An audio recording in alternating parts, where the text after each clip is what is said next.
Considered one of the greatest slasher horror classics of all time, the Texas Chainsaw Massacre was based not only on a killer, but was also inspired by various real-life gruesome stories.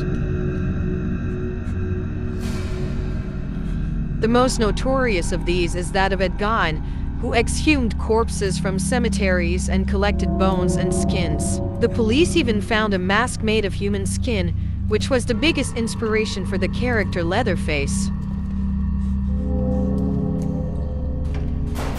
In the movie, siblings Franklin and Sally travel with friends to Texas to check on their grandfather's grave after reports of vandalism in the area. However, a series of gruesome events and murders begin to put the lives of everyone in the group in danger.